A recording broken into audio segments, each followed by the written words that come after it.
பருவத்தில கொசாக்கா சோக்கா நடக்கும் போது சுத்த வேணும் பூசணிக்கா ஆத்தா கண்டெடுத்த அழகான ஜாதிக்கா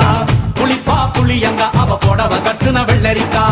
புளிப்பா புளியங்க அவ புடவ கட்டுன வெள்ளரிக்கா